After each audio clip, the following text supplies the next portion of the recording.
1 Timóteo capítulo 6, nós vamos ler o verso 11 e 12. E o texto bíblico diz assim: Tu, porém, ó homem de Deus, foge destas coisas. Antes, segue a justiça, a piedade, a fé, o amor, a constância, a mansidão. Combate o bom combate da fé. Toma posse da vida eterna, para a qual também foste chamado, e de que fizeste boa confissão perante muitas testemunhas. A primeira frase, mais uma vez: Tu, porém, ó homem de Deus. Vamos repetir essa expressão juntos? Diga assim: Tu, porém, ó homem de Deus. Essa semana eu fui, como faço todo dia, buscar minhas crianças na escola. E minha filha, junto com minha esposa, estavam conversando sobre uma das funcionárias da escola. E minha filha disse o seguinte: ela é crente, ela vai na igreja. E daí eu perguntei: como é que você sabe? Como é que você descobriu que ela é crente? Porque minha mãe, por exemplo, é uma pessoa que, se ela for num lugar, alguém falar Deus te abençoe, ela fala, aí é crente. Minha filha falou assim: pai, ela é crente, ela tem uma cara de sofrimento.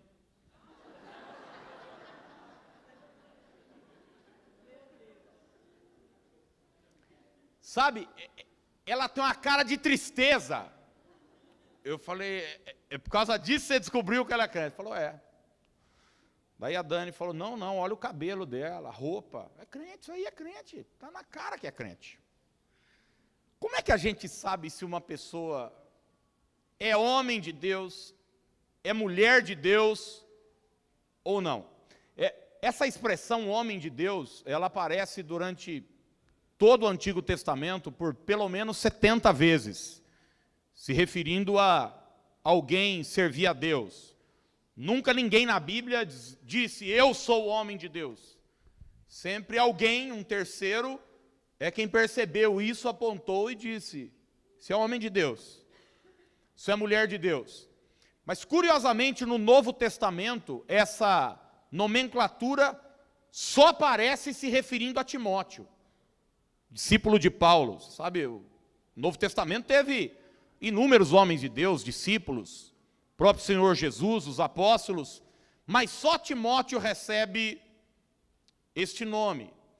E é curioso que Paulo está pintando um quadro da sociedade, de como as coisas andam, de como as coisas estão caminhando, e ele traz a seguinte expressão: Tu, porém, ó homem de Deus. Parece que Paulo está querendo deixar claro que existe uma diferença entre as pessoas de quem Paulo está falando e a pessoa para quem Paulo está falando.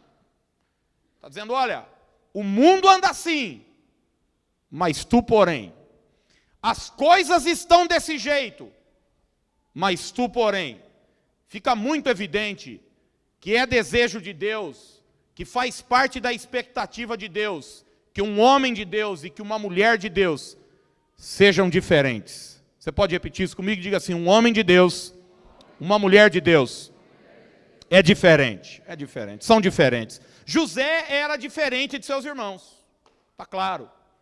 Daniel era diferente de todos os outros jovens que foram levados cativos para a Babilônia. Mas a pergunta que a gente deve fazer para nós hoje é: diferente em quê?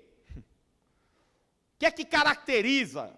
Quais são as marcas de um homem e de uma mulher de Deus? Em que ele se distingue do mundo, das outras pessoas? Será que é pelo seu guarda-roupa? Houve o tempo em que a gente distinguia se uma pessoa era cristã ou não, se ela servia a Deus ou não, pelo guarda-roupa, não é? Tamanho da saia. Você olhava, não, isso aí é crente, o paletó, o corte, a gravata. Você olhava, via alguém de terno e gravata num domingo, por exemplo, fala, bom, hoje o fórum está fechado. Isso aí é crente, certeza. Pelo guarda-roupa. A gente distinguia um homem ou uma mulher de Deus pela aparência, tamanho do cabelo.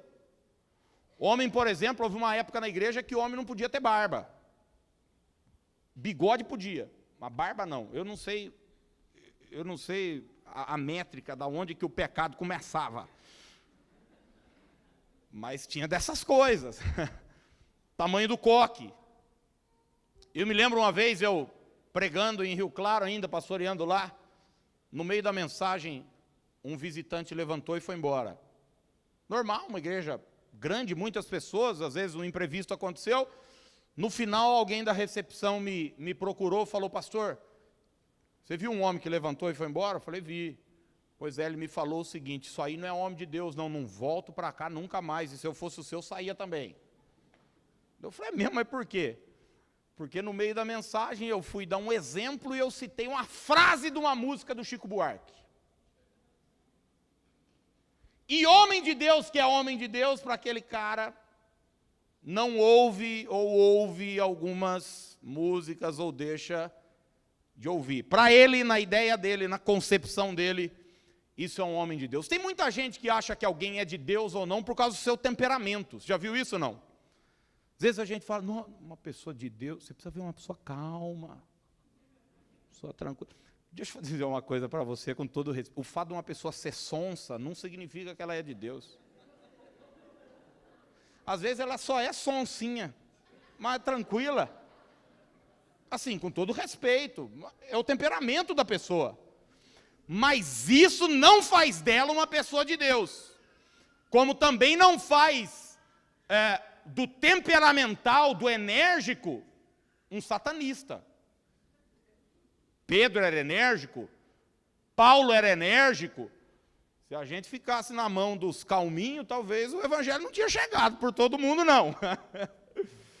Mas tem gente que acha, não, alguém é de Deus. Tem gente que acha que uma pessoa é ou não de Deus pela quantidade ou pela falta de dinheiro que ela tem. Eu já vi alguém falar, por exemplo, muitas vezes, muitos exemplos. Nossa, eu conheci uma mulher de Deus, você precisa ver. Uma pessoa, sabe, de Deus mesmo, simples. Mora num barraco, pessoa de Deus. O fato de uma pessoa morar num barraco de tábua não faz dela uma pessoa de Deus. E tem o oposto, tem gente que acha, não, fulano é de Deus. Teve o carro que o cara tem. Cara, Deus está abençoando o cara. Você sabe onde ele mora? Não, isso aí é Jeová Jireh abrindo as janelas do céu e derramando a bênção sem medida.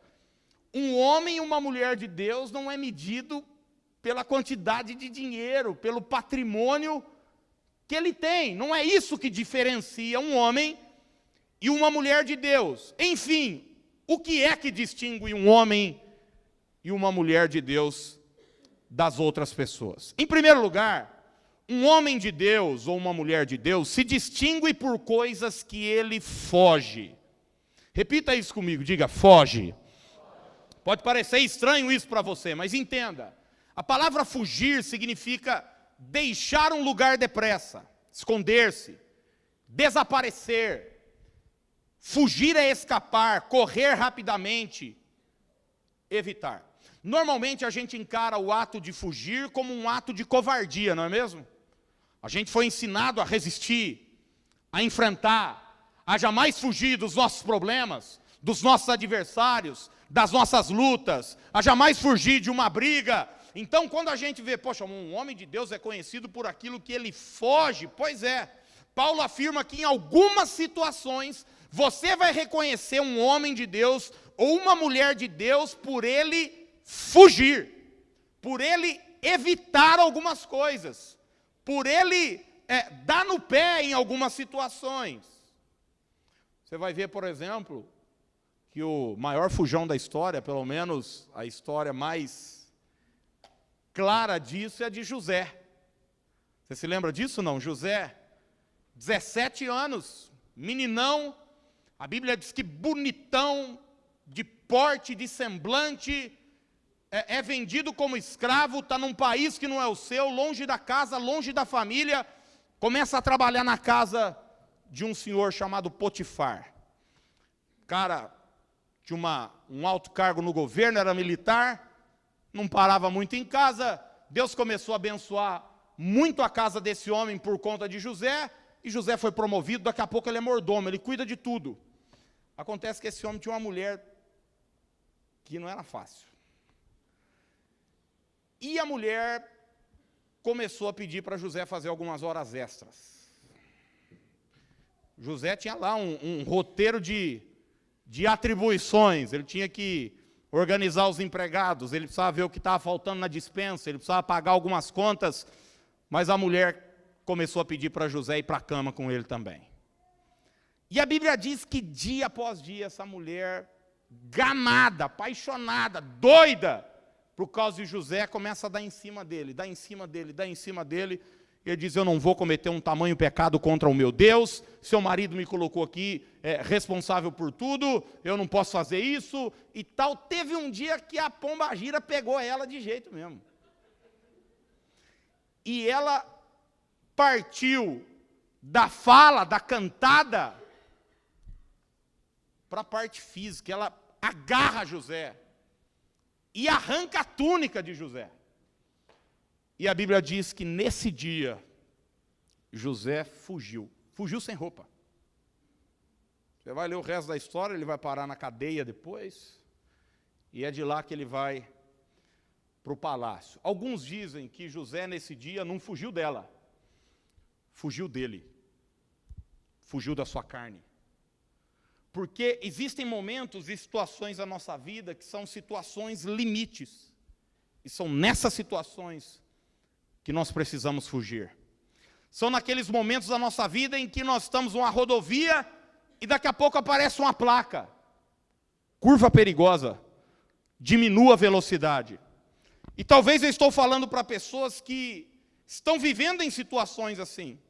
Você chegou aqui, talvez, com amizade colorida demais com quem você não devia ter tanta cor assim no relacionamento. Porque não é seu marido, porque não é sua esposa, porque não faz parte da sua proposta de vida dentro da palavra, mas de repente foi o Espírito Santo que te trouxe aqui para dizer para você o seguinte: foge disso. Foge. Foge, isso não é para você. Isso não é plano, isso não é propósito de Deus para você.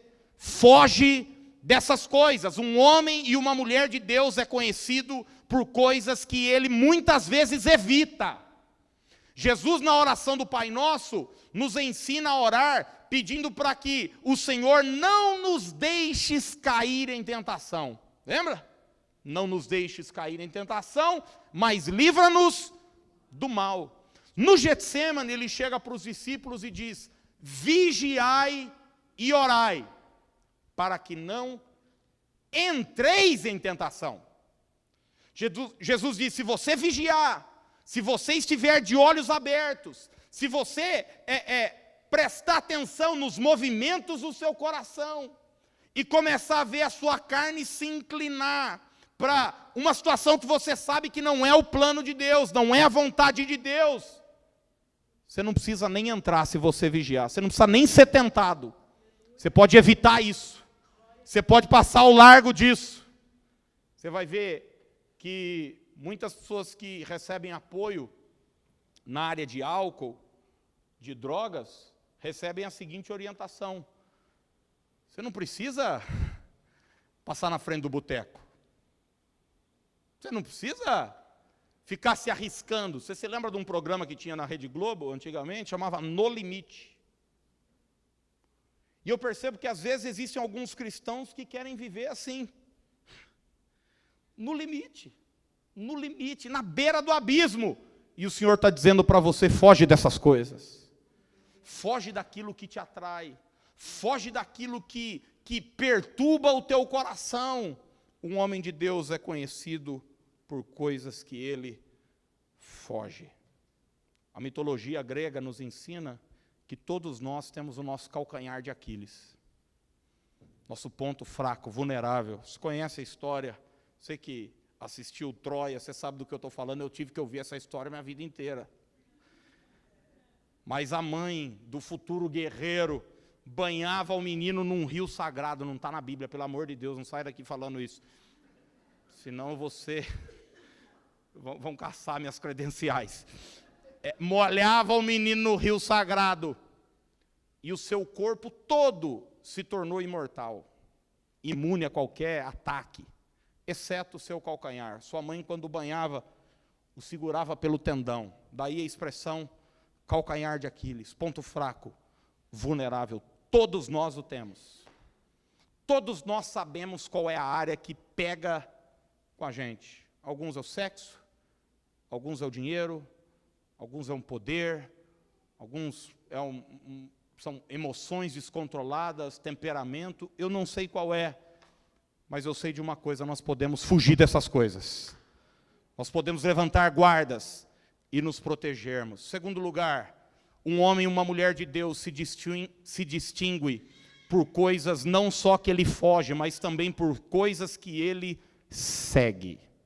Diga, foge, segue. Tu, porém, ó homem de Deus, foge destas coisas. Antes, segue. Se fugir é correr para o lado oposto, contrário. Seguir é ir em direção. Entenda uma coisa, preste atenção nisso. Um homem de Deus não só é conhecido por coisas que ele evita, mas também é conhecido por coisas que ele busca. Um homem e uma mulher de Deus não só é conhecido por coisas que ele foge, evita, mas ele é conhecido por coisas que ele corre atrás também, que ele vai em direção. A nossa fé não nos dá somente a ideia de evitarmos aquilo que é negativo, mas também nos traz a ideia de buscarmos aquilo que é positivo. Você vai ver isso de uma maneira muito clara entre um paralelo do Antigo e do Novo Testamento. É como duas asas. O Antigo Testamento, quase todos os mandamentos são negativos. Não terás outros deuses diante de mim. Não farás imagens de escultura. Não matarás. Não furtarás. Não cometerás adultério. Não cobiçarás. Você vai ler. Não levantarás falso testemunho. Êxodo 20. Está lá os 10 mandamentos. Não isso, não aquilo outro. Daí vem Jesus no Novo Testamento trazendo mandamentos positivos. Ame o teu próximo.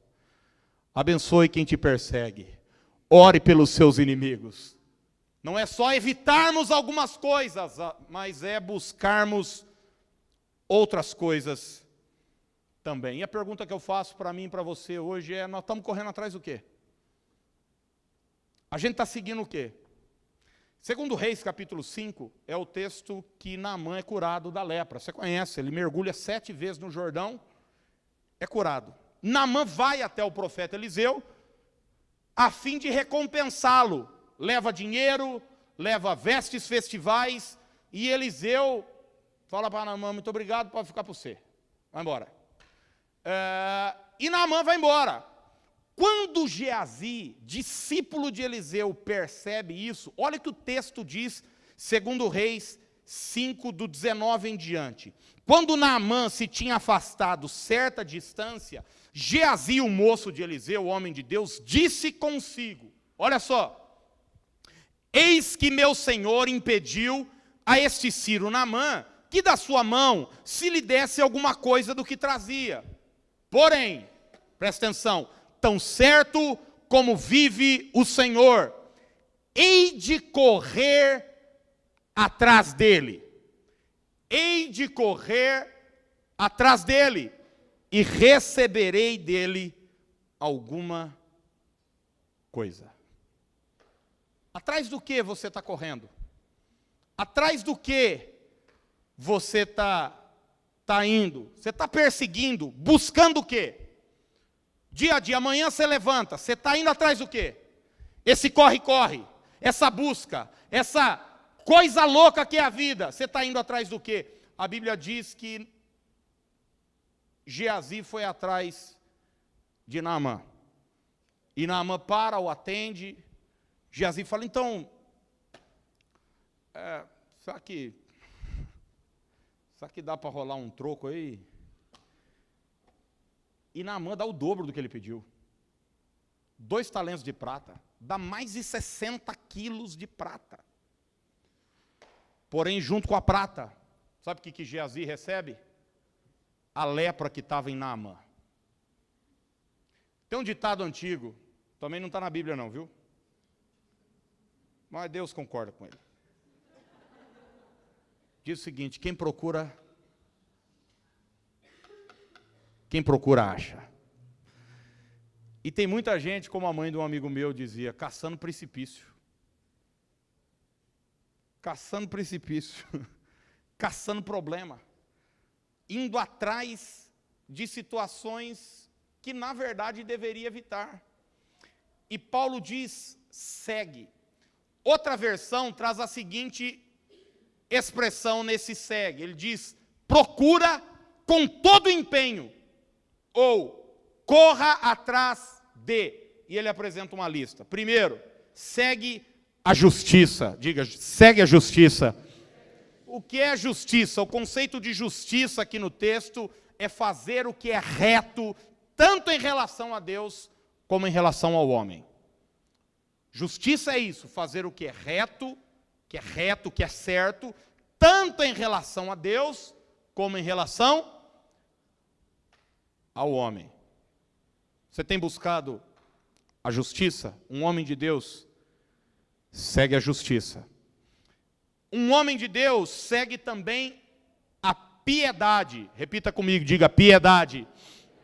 Piedade, no original aqui, traz a ideia de um chamado para uma vida santa. Refere-se a uma atitude e a uma conduta correta. Piedade é reverência a Deus, e numa tradução ainda mais próxima do original, piedade traz a ideia de semelhança a Deus.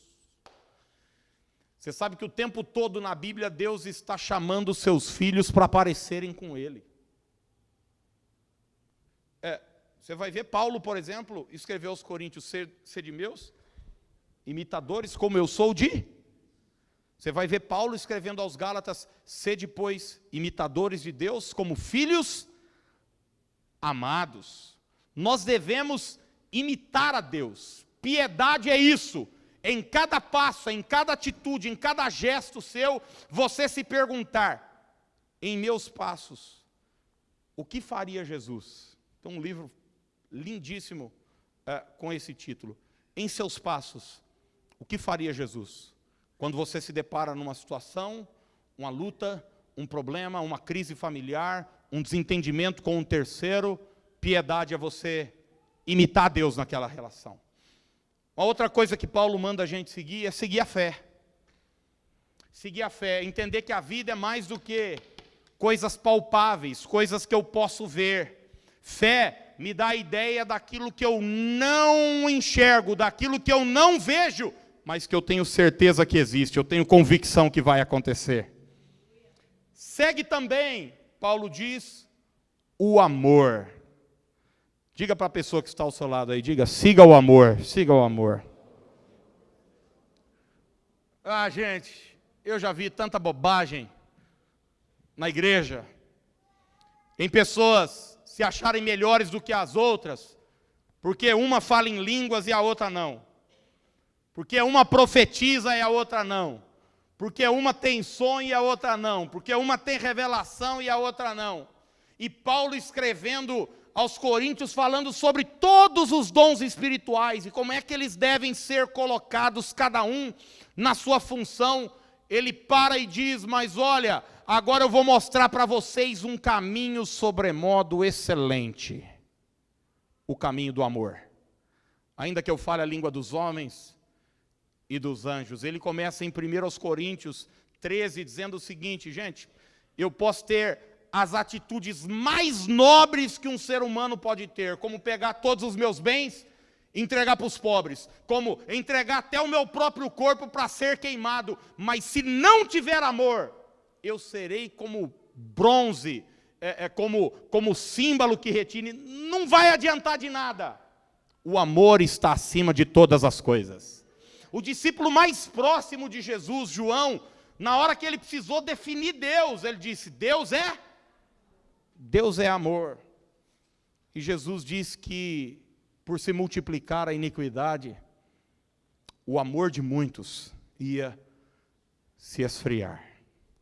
Quando um doutor da lei perguntou para Jesus, resume tudo aí para a gente, a lei, os profetas, ele resumiu em 2 mandamentos. Ame a Deus de todo o teu coração, de toda a tua alma, de todo o teu entendimento. Ame ao teu próximo, como a si mesmo. Segue o amor. Ame mais. Seja uma pessoa mais amorosa. Outra coisa que Paulo nos manda seguir, ele diz, segue a constância. O que é constância? Constância é uma senhora, não é? Não tem gente que chama assim, Dona Constância?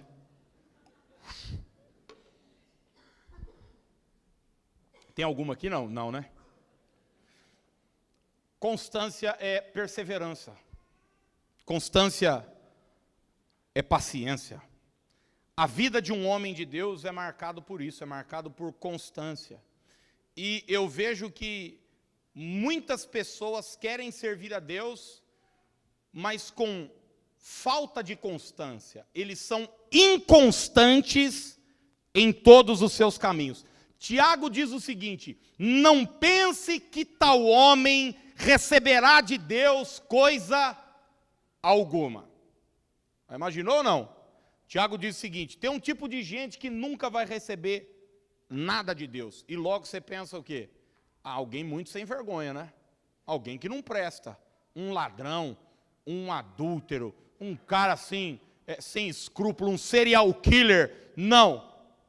Tiago diz o seguinte, que esse homem que não vai receber de Deus coisa alguma é o homem de ânimo dobre.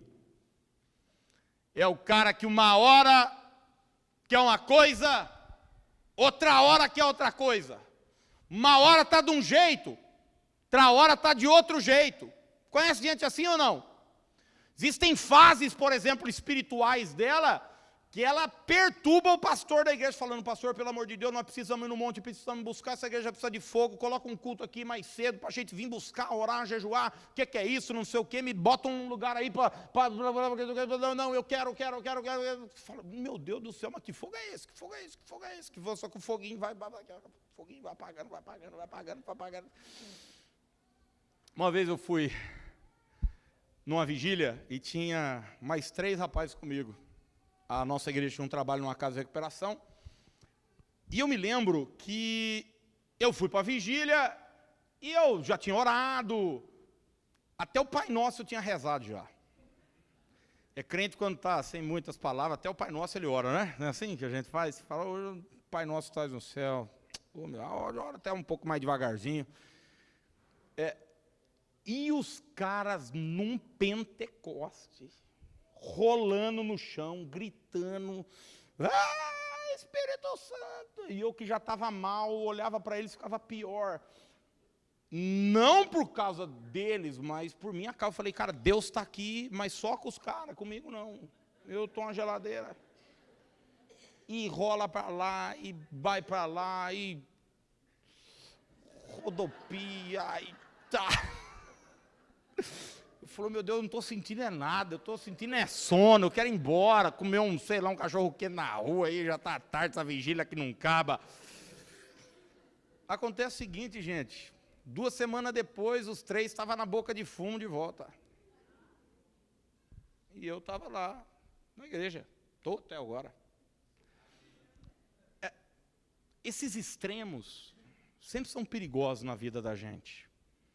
É necessário ter constância espiritual, emocional, profissional, em tudo na nossa vida. Você precisa estabelecer um ritmo, porque mais importante do que como você começa, é como você termina. A vida não é uma corrida de quem chega primeiro, a vida é uma coisa só para quem chega. Nós não estamos competindo com ninguém. Então é necessário constância. Paulo diz, segue a constância. Em outras partes ele diz, sejam moderados, perto está o Senhor.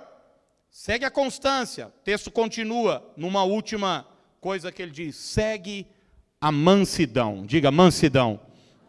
Um homem de Deus, uma mulher de Deus é conhecido também como alguém manso. Isso não tem a ver com, mais uma vez, por favor, entenda, com o temperamento da pessoa. Tem a ver com a atitude. Tanto é que o mesmo Paulo diz, irai-vos, mas não pequeis. Você pode até ficar bravo, chateado, nervoso, mas isso não deixa de você ser uma pessoa mansa. É bom lembrar que o homem mais manso da terra, Moisés, se puxasse a capivarinha dele, tinha um assassinato lá atrás. Às vezes o manso é aquele pitbull domado, entendeu? Na coleira do Espírito Santo, segurando, a vontade é de socar, mas você se segura. Segue isso, segue a mansidão. Terceiro lugar, um homem de Deus e uma mulher de Deus não só se distingue do mundo por aquilo que ele foge, por aquilo que ele segue, mas um homem e uma mulher de Deus se distingue por aquilo que ele luta. Vamos repetir isso juntos? Diga assim, luta. A gente aprende desde cedo que a gente precisa lutar. Que a vida requer empenho, esforço, coragem para sair para a guerra. E você vai ver que essa palavra que combate, eu fui buscar o sentido original dela no grego, essa palavra combate significa agonizar. Meu Deus do céu. Era um termo usado para exercícios militares. Era um termo usado para atividades atléticas, para descrever a concentração, a disciplina, o esforço extremo de alguém que está buscando a vitória. Você vai concordar comigo, todos nós aqui estamos lutando, gente. Todos nós estamos lutando. Lutamos semana inteira, lutando, acorda, corre, vai para lá, vai para cá, encontra, reunião, vai para o banco, vai não sei aonde, faz plano. Todos nós estamos lutando, a questão, às vezes até agonizando. A pergunta é só pelo quê? Você está lutando pelo quê? Para quê? Qual é o motivo? Qual é a motivação? Qual é a finalidade da sua luta? Porque você vai concordar comigo, existem batalhas que a gente não deve lutar. Eu, inclusive, preguei uma mensagem aqui, há uns 2 anos, falando sobre isso. E eu só vou deixar 5 coisas aqui, rapidinhas, para a gente partir para o próximo ponto e orarmos. 5 lutas que você não deve ter. A primeira delas, e se você entender isso e praticar isso, provavelmente vai ser a coisa mais libertadora que vai acontecer na sua vida nos últimos tempos. Primeiro, não lute onde não existe recompensa. Vamos repetir? Diga, não lute onde não existe recompensa. Já viu que boa parte das nossas lutas, das nossas guerras, das vezes que nós nos machucamos, são por situações que não levam a nada. Você já viu gente discutindo no trânsito? Já viu gente brigando na porta de estádio de futebol? Você já viu gente brigando na internet? Agora, a moda é brigar na internet, bloquear os outros, xingar os outros. E às vezes é por causa do quê? Daí você vai ver por causa de política, por causa de bobagem, por causa de coisa. Dias atrás eu vi uma jornalista de Brasília, que trabalha lá, falando o seguinte: vocês não vão acreditar, mas do lado do salão principal do Senado tem um cafezinho. Acaba aquilo lá, o povo está tudo lá, eles se abraçando. E você brigando. E você bloqueando os outros. E você perdendo amigo. Não lute onde não existe recompensa. Tem recompensa. Davi perguntou, vai ganhar o quê quem matar esse gigante aí? Vai casar com a princesa, o rei vai acumular de grana e a família nunca mais paga imposto em Israel. Ele falou, estou dentro. Tem recompensa, eu estou dentro. Ele perguntou 3 vezes isso. Segundo lugar, não lute para ser aceito pelas pessoas. Repita, por favor, não lute para ser aceito pelas pessoas. Tem gente que a luta dela o tempo inteiro é por aceitação. Ela fuma maconha para ser aceita. Já viu isso ou estou falando alguma bobagem? Ela compra o que não pode para ser aceito. Ela frequenta lugares que não deve para ser aceito. Ela quer fazer coisas o tempo inteiro, porque na verdade ela quer, hoje eu também sou gente aqui, ó. Me aceitem, gostem de mim, me amem, não lute por isso. Tem gente que nunca vai gostar de você. Não fica bravo comigo não, é verdade. Não estou falando que é eu não. Tem gente que nunca vai gostar da gente. E tem gente que gosta da gente de graça, não é verdade? Terceiro lugar, não lute. Essa aqui é. Não lute para mudar as pessoas. Fala aí, você que é casado, está com a sua esposa do seu lado, aí, diga assim, não lute para me mudar. Fala aí. Fala, não vai adiantar. Já era para você saber disso. Fala para ele. Deixa eu perguntar uma coisa para você. Você que é marido aqui. Quantos maridos nós temos aqui hoje à noite? Diga amém. Alguém aqui sofre com a questão de luz acesa em casa? Levante a mão, por favor. Amém. Irmãos, eu cheguei a uma conclusão. Eu tenho 14 anos de casado, não é muito não. Mas hoje de manhã, tinha um senhor aqui com mais de 40. Levantou a mão. Esse homem está aqui para dizer para a gente, não vai mudar. Eu estive fazendo as contas, R$40 a mais no mês de energia, compensa mais do que um divórcio, pensão alimentícia, o risco de uma possível prisão, um mês de atraso. Cara, paga essa diferença e deixa, fala, não, o Senhor nos tirou das trevas, vamos viver na luz, acende tudo mesmo. Eu não sei o que mulher tem com luz. O que é que vocês têm, irmãs? Fala para mim. Em casa eu tenho 3 mulheres lá, eu tenho que ficar saindo apagando. Esses dias minha mãe falou para mim, você está pior que meu pai, pô, você está igualzinho seu avô, fica cheirando o saco por causa de luz, para com isso. Não vai mudar. Não vai mudar, não vai. Eu estou profetizando aqui, não vai, não adianta. Você pode. Eu estou falando é porque quanto mais rápido você se render, melhor. Então levanta a bandeira branca, diga, acabou a guerra, deixa aceso. Quem sabe ela cansa e apaga. E você mulher também que está aí brigando por causa de toalha no chão, chinelo não sei aonde, por causa de ele não te escuta quando ele está assistindo futebol. Uma vez no aconselhamento uma pessoa estava falando, pastor, não aguento mais ele, porque ele não me escuta, ele quando chega em casa ele está assistindo televisão e eu falo com ele, ele não me ouve. Eu falo, irmã, eu sou do mesmo jeito. Eu não tenho nem que falar para a irmã aqui. A gente é assim mesmo, a gente só consegue fazer uma coisa por vez, ou assiste, ou ouve você. Então tenta arrumar isso aí, não vai mudar não, irmã. Eu podia chegar para o cara e falar, que absurdo, você não... Mas eu, pelo menos, vergonha na cara eu tenho. Eu falei, não. Quarto lugar, não lute por quem não luta. Vamos repetir? Diga, não lute por quem não luta. Tem muita gente que não está querendo lutar não, e você entra para querer lutar uma luta que não é sua. Não luta por isso não. E em quinto e último lugar aqui, não lute, essa é importante, uma batalha que você já perdeu. Repita comigo isso, diga, não lute uma batalha já perdida. Quem aqui já perdeu uma batalha? Eu já perdi tantas, gente. Um relacionamento não deu certo. Aí você diz, eu não aceito. E você fica remoendo aquilo lá dentro de você. Lutando. Eu como pastor, a experiência já mostrou algumas coisas para a gente.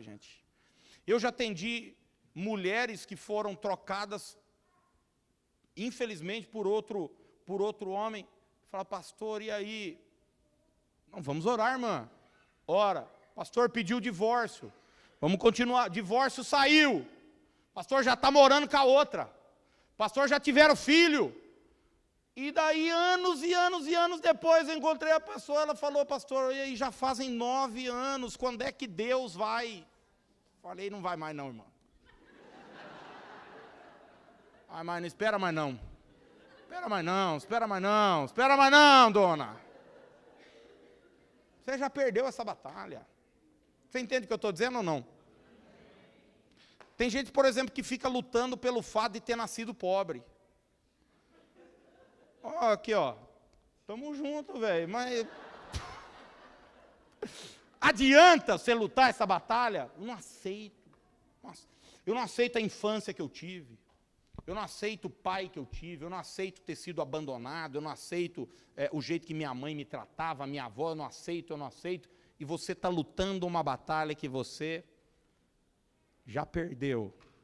É melhor você aceitar o que você não pode mudar e seguir em frente, porque existem batalhas à sua frente que vão te recompensar, que vão te dar vitória, que vão te colocar num outro patamar. Então você precisa ter energia para lutar essas, e não para lutar as antigas. Paulo diz o seguinte: combate o bom combate da fé. Lute por algo que vale a pena.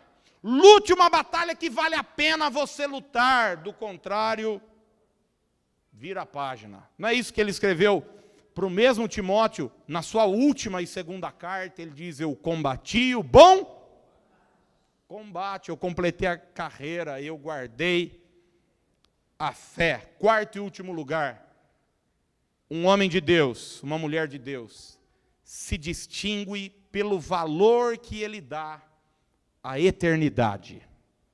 Vamos ver isso juntos? Diga assim, um homem de Deus se distingue pelo valor que ele dá à eternidade. Toma posse da vida eterna. Em outra versão diz, conquista a vida eterna. Eu sou pregador do Evangelho, e Evangelho significa boa notícia, boas novas. Isso é uma coisa que eu gosto de dar, é boas notícias, mas eu tenho uma hoje não muito legal. E eu preciso que você me ouça mesmo assim e prometa que você vai voltar semana que vem, mesmo não gostando do que eu vou falar. Está prometido, não? Prometido, aí não cruza os dedos, não. Tem que falar a verdade. Palavra de escoteiro. Eu tenho uma notícia não muito legal para você. Segura na cadeira, aguenta firme, tem problema não. Você vai morrer. Falando sério. Você pode dizer isso para a pessoa que está ao seu lado? Fala aí, gente.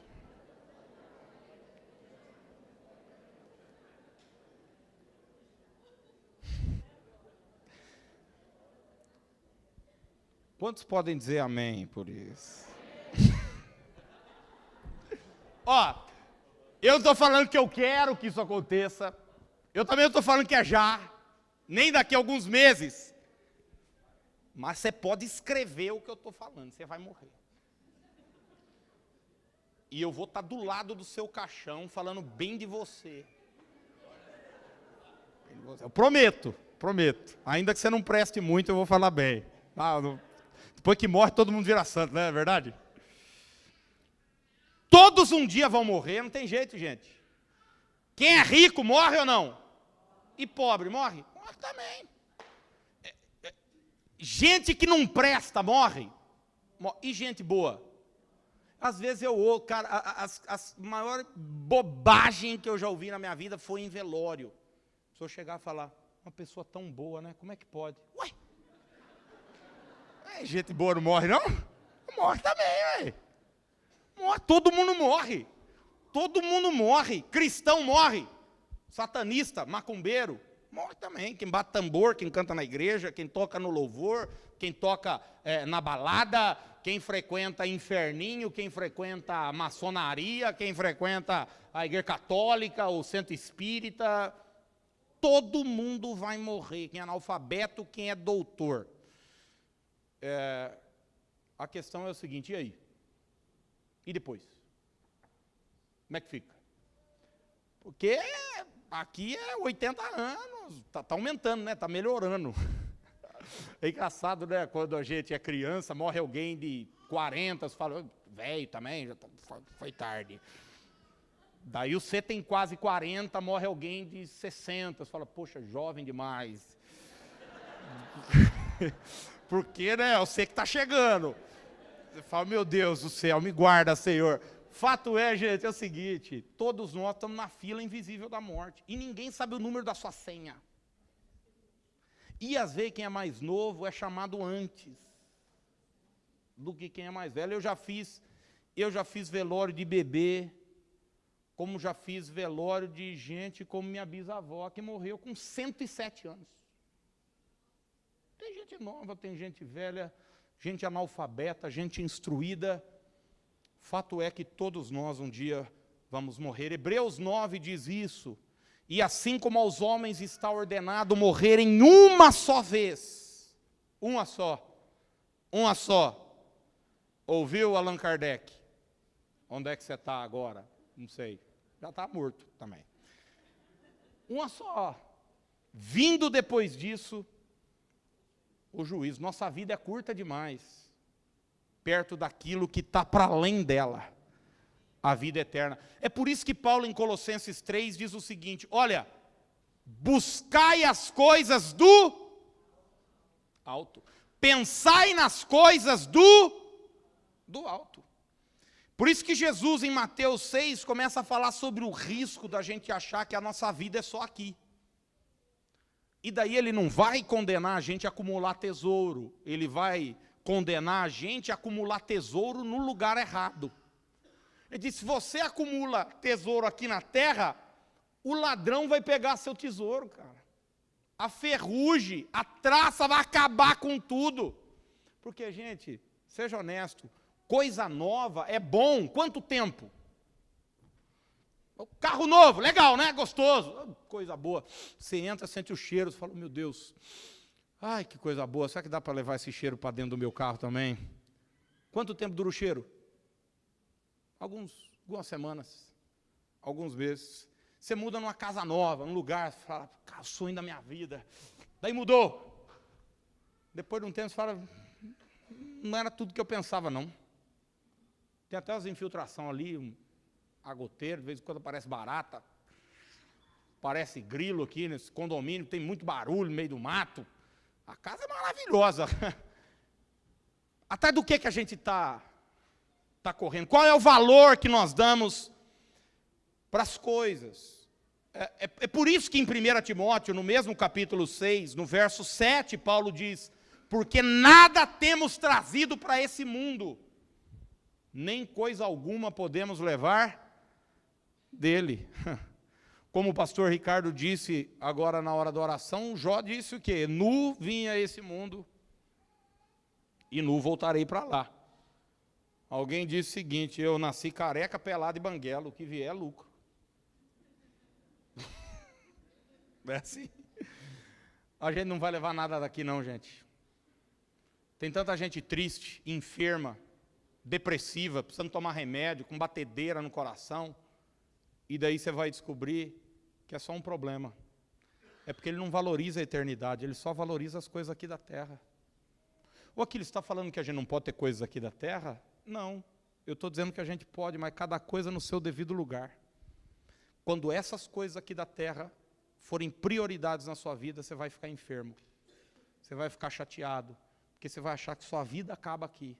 Um homem e uma mulher de Deus é reconhecido, ela se distingue desse mundo materialista, horroroso, consumista, porque ele valoriza aquilo que é eterno.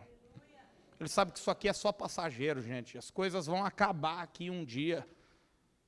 Você está juntando, você está correndo, você está atrás do quê? O Senhor diz, buscai, pois, em primeiro lugar, meu reino e a minha justiça, e as outras coisas vos serão acrescentadas.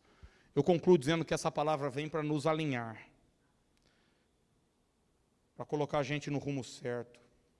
A gente está precisando urgentemente de homens e mulheres de Deus nesse mundo, como sal da terra, como luz do mundo, gente diferente, não é gente diferente no cabelo, não é gente diferente na roupa, não é gente diferente no discurso, mas é gente que foge de algumas coisas, que segue outras, que sabe por aquilo que luta e que valoriza a eternidade.